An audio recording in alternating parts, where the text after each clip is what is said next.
नमस्कार मित्रों, आप सबका स्वागत है हमारे इस चैनल पर मस्ती की पाठशाला में। और आप देख रहे हैं स्पेशल एपिसोड GS 365।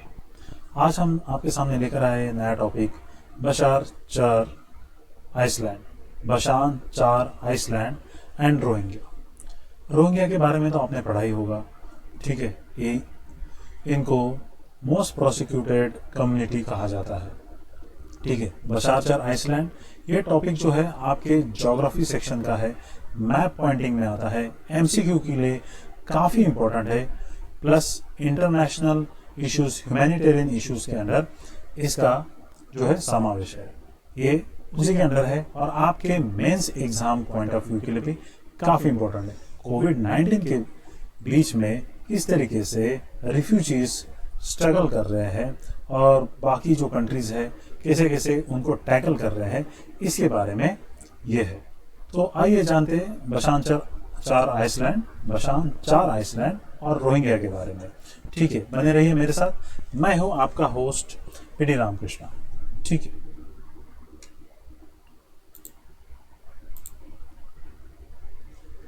अभी ये आइसलैंड न्यूज में क्यों आया?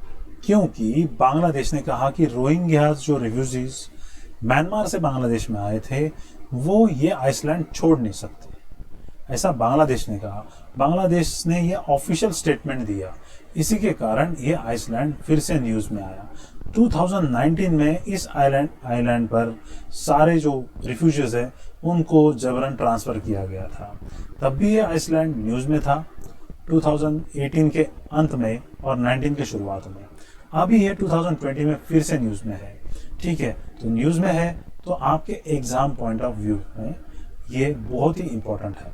ठीक है, अभी आते हैं मैप में देखते हैं। ठीक है, ये है हमारा प्यारा भारत, ये पाकिस्तान, अफगानिस्तान, यहाँ चाइना, ये नेपाल, ठीक है, भूटान, म्यांमार, ये म्यांमार वही है। म्यांमार के राखाइन डिस्ट्रिक्ट से ये जो बोट पीपल जिसको कहा जा रहा है रोहिंग्यास बिलोंग करते हैं। Maximum people belongs to Muslim community and Myanmar doesn't recognise them. Myanmar उनको रिकॉग्नाइज नहीं करता है एज अ सिटीजन। और बीच में म्यांमार के जो ऑफिशियल आर्मी है और वहाँ के लोगों ने उनके खिलाफ ऑपरेशन किया था, प्लस जो है बोलते सामूहिक हिंसा हुई थी और जिसके कारण वो लोग भागने लग गए। ठीक है, ये है वो आइलैंड। ठीक है, बांग्लादेश के पास। देखते हैं एग्जैक्ट लोकेशन, ये है बांग्लादेश। ठीक है, और यहाँ पर है वो आइसलैंड। ये डायरेक्ट सैटेलाइट इमेजेस है। ये रहा भारत का एरिया, त्रिपुरा एंड मिजोरम। ठीक है, और यहाँ पर जो है म्यांमार लगता है। ठीक है, ये बांग्लादेश यहाँ पर और इसके बगल में ये म्यांमार है।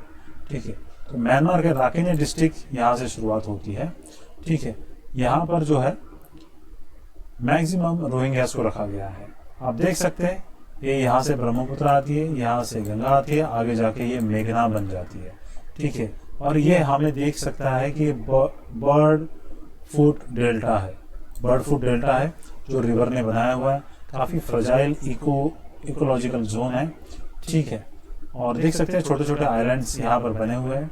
हम डिटेल में जानते हैं ये जो आइसलैंड है उसको और एक नाम से जाना जाता है, थेंगार चार आइसलैंड। आपके एग्जाम के लिए काफी इंपॉर्टेंट है, स्पेशली MCQ के लिए। The same island known as the Thengar Char Iceland.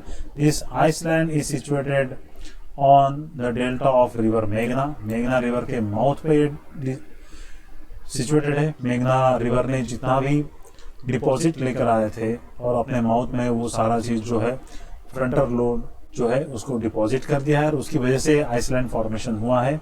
Okay, ये जो नेचुरल आइसलैंड नहीं है जो पहले से मौजूद हो, ये जो है रिवर आइसलैंड्स बोल सकते हैं जो रिवर माउथ के ऊपर फॉर्म होते हैं। ठीक है, इनका बेस काफ़ी फॉर्म नहीं होता है, फ्रजाइल होते हैं और अगर बाढ़ आ गई तो ये वॉश अवे होने का काफ़ी संभावना होती है। बशार Char island falls in ecologically fragile area prone to floods, erosion and cyclone. इसकी वजह से मानव बस्ती वहां पर रखना काफी खतरनाक है। उनके जान माल को खतरा हो सकता है, डूबने की संभावना है, बह जाने की संभावना है। ठीक है, इसीलिए इंटरनेशनल फ्रेटर्निटी ने रोहिंग्यास को वहां पर शिफ्ट करने पर काफी क्वेश्चन मार्क किया था, लेकिन बांग्लादेश ने काफी जो है मशक्कत करके वहाँ पे सारे टाइप के अरेंजमेंट करने के बाद इस कम्युनिटी को वहाँ पर शिफ्ट किया था। ठीक है, ये है सैटेलाइट इमेज। ये रही मेघना रिवर, देख सकते हैं मेघना रिवर कैसे स्प्लिट हो गई है और यहाँ पर डिफरेंट टाइप्स के आइसलैंड्स बनाए हुए हैं। ठीक है, जो मेघना रिवर ने जो लेकर डिपॉजिट किया हुआ है उसकी वजह से बना हुआ है। ये है बशारचर आइसलैंड, उसके पास में सबसे नजदीक वाला आइसलैंड है बरुइया संदीप आइसलैंड। ठीक है, यहाँ पर दूसरा आइसलैंड है चार किंग आइसलैंड। ठीक है, इसके सबसे नज़दीक जो सिटी है चिटगोन सिटी है, जो पोर्ट सिटी है। ठीक है, यहाँ से काफ़ी नज़दीक है आना जाना। ठीक है, सबसे नियरेस्ट डेवलप सिटी इज चिट्टोग्राम, हम चिटगांव बोल सकते हैं, चिट्टोग्राम बोल सकते हैं, जो बांग्लादेश का एक पोर्ट है। Nearest from this island is there. Okay, और आपको याद रखना है कि मेघना रिवर के माउथ पर ये है। ठीक है, this are the satellite images. Exactly उनकी जो सेटलमेंट बांग्लादेश ने क्रिएट किया था उस आइसलैंड पर फोर्टिफाइड, और किस तरीके से वहाँ पर उन्होंने मकान बना के उनको दिए हैं, लोकेलिटी बनाई है, आप देख सकते हैं। इसमें जो है छोटे छोटे जो पुलिस स्टेशन भी है। ठीक है, वहाँ पर छोटे इंटरप्राइज भी है और काफ़ी वेल डेवलप और अच्छे अरेंजमेंट के साथ इनको यहाँ पर सेटल किया गया था। आप देख सकते हैं विजुअल से हमें पता चलता है कि किस तरीके से उन्होंने कम्युनिटी गठन की है। यहाँ पर बीच में कम्युनिटी सेंटर्स भी है, वहाँ पर टेम्पल्स, मस्जिद, ये भी सारी चीज़ें हैं, मार्केट्स भी है। ठीक है, hundreds of Rohingya refugees on a flood-prone island in the Bay of Bengal will not be allowed to leave unless they agree to return home, Bangladesh authority said। Bangladesh के ऑफिशियल अथॉरिटी ने यह स्टेटमेंट दिया है कि जब तक उनको ये आइसलैंड छोड़ने को तभी अलाउ किया जाएगा जब वो म्यांमार लौटेंगे। अभी क्वेश्चन यहाँ पर आता है कि म्यांमार इनको लेगा या नहीं लेगा। म्यांमार ऑलरेडी इनको रिकॉग्नाइज नहीं करता है और बांग्लादेश में इनको रिकॉग्नाइज नहीं करता, तो ये सिटीजन किसी भी कंट्री के नहीं है। तो मेन क्वेश्चन तो यही है। ऐसा बोल सकते हैं कि ये यहाँ पर एक जो है इंस्टीट्यूशनल प्रिजन में रह रहे हैं। People of belongs to no country and they are staying as a refugee camp में है। जिस तरीके से इसको कॉन्सेंट्रेशन कैंप नहीं बोल सकते, रिफ्यूजी कैंप है। ठीक है, क्लोज एरिया है जहाँ से वो लोग बाहर नहीं जा सकते, such like as open prison. ठीक है, they will stay at Bhasan Char island until they are repatriated to Myanmar. ये कहना किसका है? मोहम्मद खर्शीद आलम खान। कौन है वो? ये है आइसलैंड के एडमिनिस्ट्रेटर। ठीक है, उनका ऑफिशियल स्टेटमेंट है इनको तब तक नहीं छोड़ा जाएगा जब तक ये राजी नहीं हो जाएंगे कि इनको म्यांमार जाना है। Maximum Rohingya people are not willing to return Myanmar. ठीक है, म्यांमार के ऊपर United Nation human right commission ने इन्वेस्टिगेशन करने की कोशिश की है और उनके ऊपर जो है इंटरनेशनल कोर्ट के अंदर भी एक केस चल रहा है ह्यूमन राइट वायोलेशन का, कि उन्होंने एट्रोसिटीज की है, इतने सारे लोगों का, इनोसेंट लोगों का किलिंग किया है। ठीक है, तो ये केस चलता रहेगा और उसके बीच में म्यांमार अभी भी ऑफिशियली इनको रिकॉग्नाइज नहीं करता है कि ये उनके कंट्री के जो है इनहैबिटेंट्स है, उनके मेन मूल सभ्यता से जुड़े हुए लोग हैं। ठीक है, Bangladesh authorities said that the Rohingya would be kept on island in order to stop spread of corona virus. ठीक है, और एक बांग्लादेश के पास जो है अभी एक मौका मिल गया कि उन्होंने कहने के लिए कि कोरोना वायरस होने की वजह से इनको बाकी जगह पर शिफ्ट नहीं किया जा सकता। इनके अंदर कोरोना वायरस फैलने का काफ़ी ज़्यादा डर है क्योंकि क्लोज कम्युनिटी है प्लस रेफ्यूजीज है। ठीक है, this is exactly the main problematic situation in the days of pandemic. Camps other than the island. ठीक है, इस आइसलैंड के अलावा और भी कोई कैंपस है, उसको जानने से पहले जानते हैं कि ये रोहिंग्या कैसे है, कितने लोग थे, कब से शुरुआत हुई। Since August 25, 2017, more than 7 lakh Rohingyas refugees from the Myanmar have fled to Bangladesh. Bangladesh में कितने आए भागकर?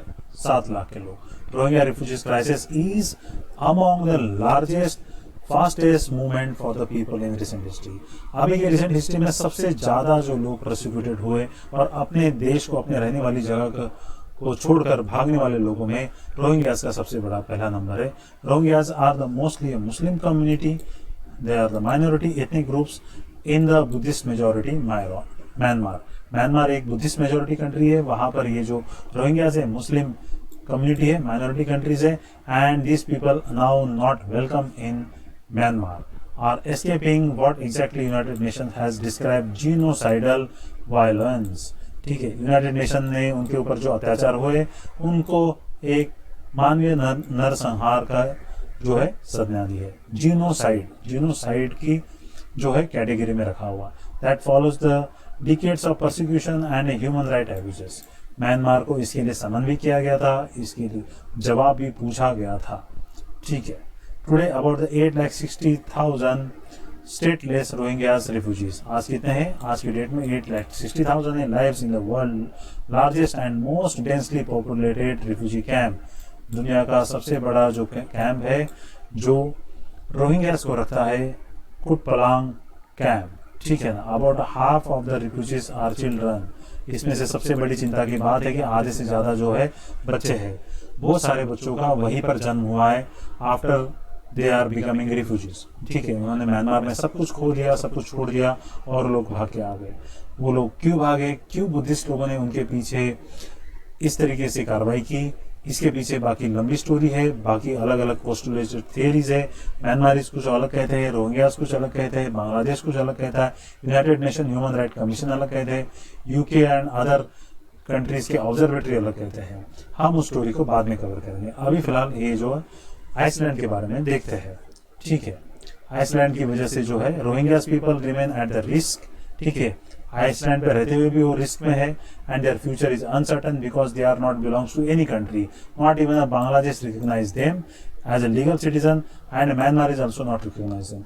No country want them.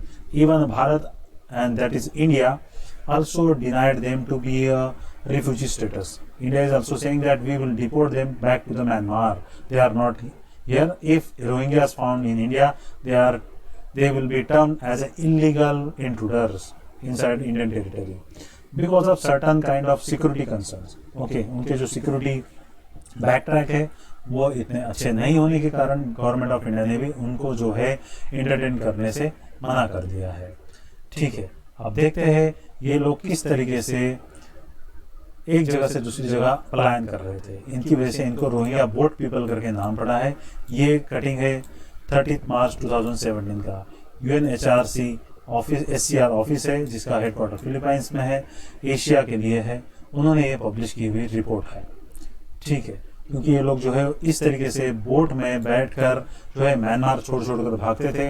Boat अगर चली तो ठीक है, जिस कंट्री के पास ये लोग पहुंचते थे वहीं पर शरण लेते थे। Mostly initial days this people try to fly from Myanmar and enter into Malaysia as well as Indonesia.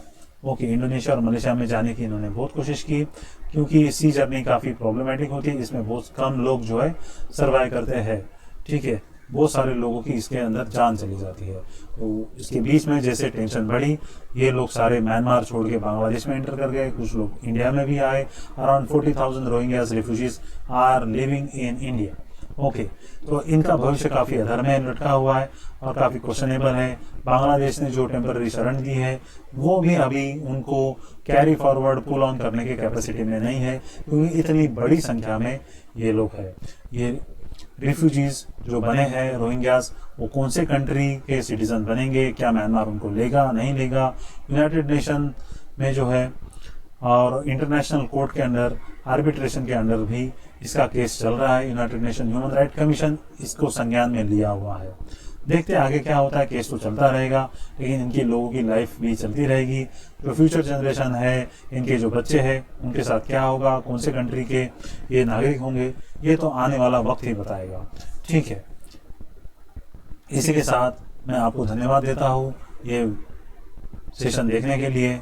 और आपको अच्छा लगता है तो अपने दोस्तों के साथ इसको शेयर करना मत भूलिएगा। अपने नॉलेज को बांटना एक अच्छी बात होती है जिससे आपका रिवीजन भी होता है और आपको समझ में भी आता है। आपको क्या लगता है कि रोहिंग्यास को बांग्लादेश में रखना चाहिए, क्या म्यांमार ने उनको जो है सिटीजनशिप देनी चाहिए नहीं देनी चाहिए, या फिर इनका जो पलायन हो रहा है इसके बारे में पूरे वर्ल्ड कम्युनिटी ने उसका जो संज्ञान लेना चाहिए नहीं लेना चाहिए।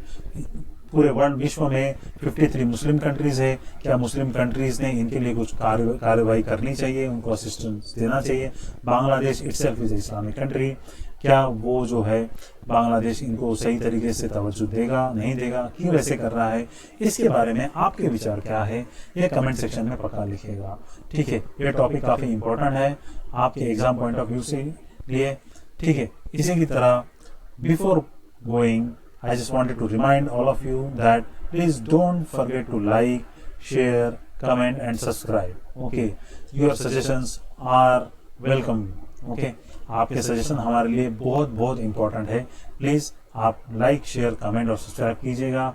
इसी तरीके से हमें मोटिवेट करते रहेगा। हम आपके लिए आपके एग्जाम पॉइंट ऑफ व्यू एकदम लेटेस्ट टॉप नॉच खबरों के साथ आपके सामने आते रहेंगे और आपको एग्ज़ाम में अच्छे मार्क्स लाने के लिए हम मदद करते रहेंगे।